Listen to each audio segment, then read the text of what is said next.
Welcome to the Daily Reminder Network.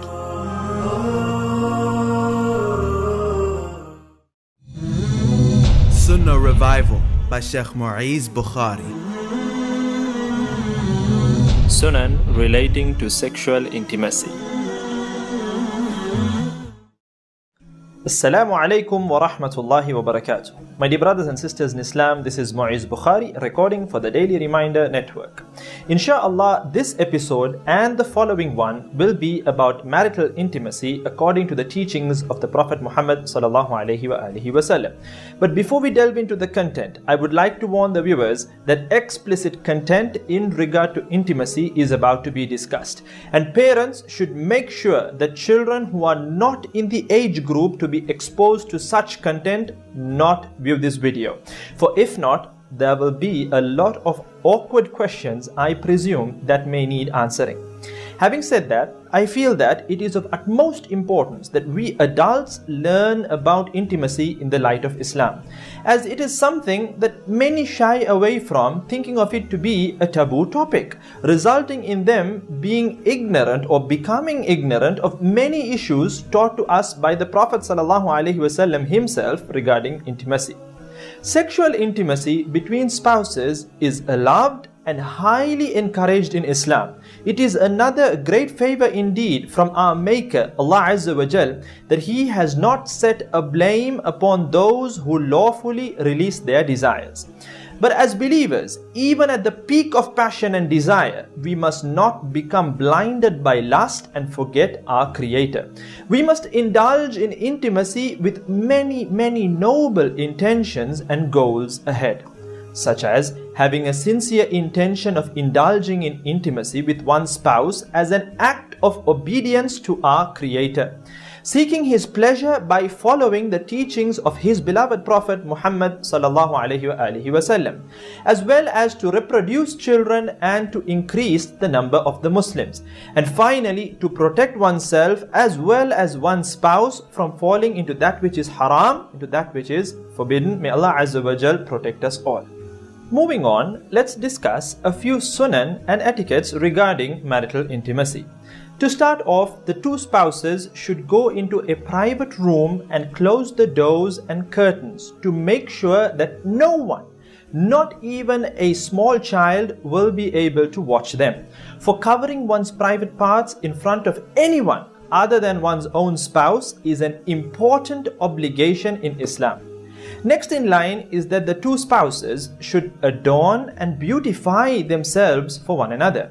They should brush their teeth and perfume themselves, making sure that no offensive odors come out from them that may put off either one of them.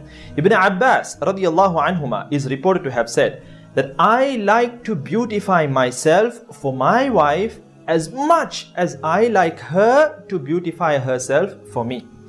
The next sunnah in line is that the two spouses should indulge in various acts of foreplay, such as light talk, jokes, love expressions, touching, kissing, caressing, fondling, and so on.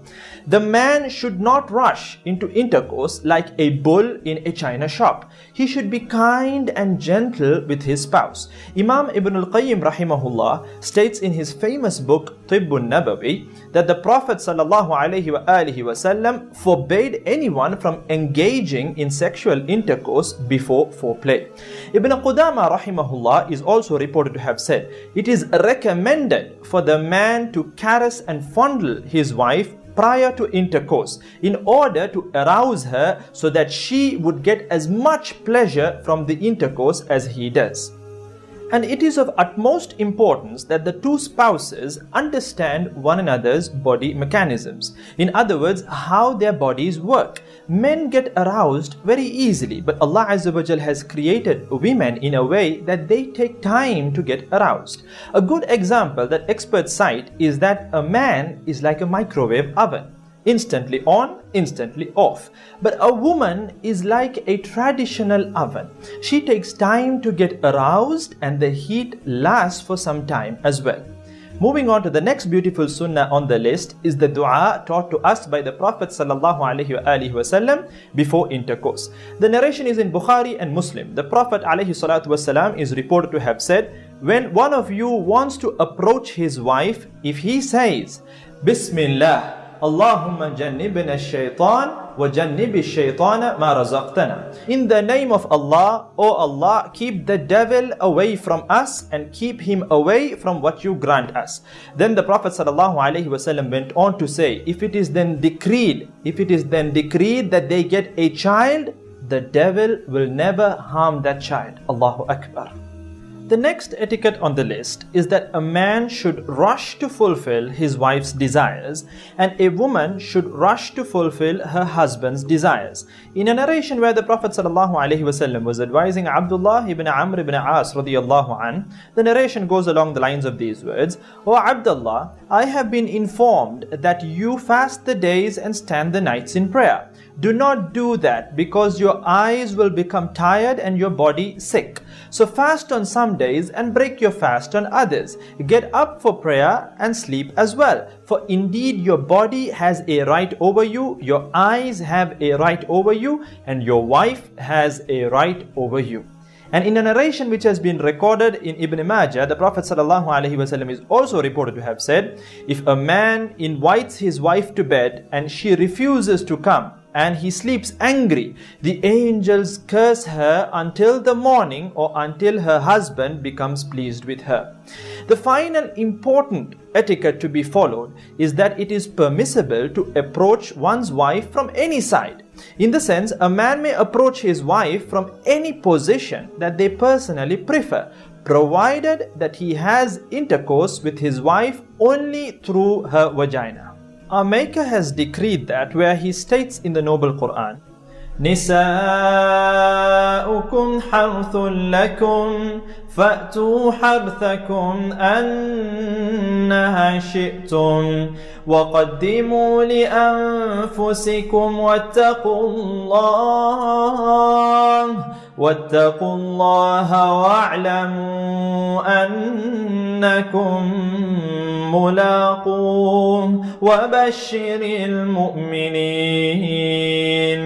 Your wives are a place of cultivation for you. So come to your place of cultivation however you wish and put forth righteousness for yourselves.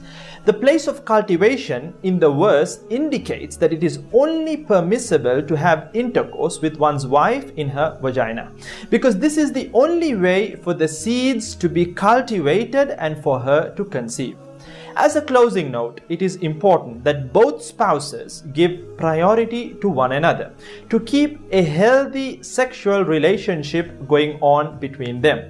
And the man should make sure that even if he climaxes in a sexual relationship before his spouse, he should make sure that he continues until his spouse climaxes. For if not, that would cause great harm and prevent her from fulfilling her desires. We ask Allah Azza wa Jal that He should bless and protect our marriages and bless those who are not married yet with good spouses and partners who will help them towards pleasing Allah Azza wa Jal. And insha'Allah ta'ala, the next video too will be about certain intimacy issues that are prohibited or in a grey area. Jazakumullah khair. Wassalamu alaikum wa rahmatullahi wa barakatuh. Support the Dawah. Donate now. Go to thedailyreminder.org/donate.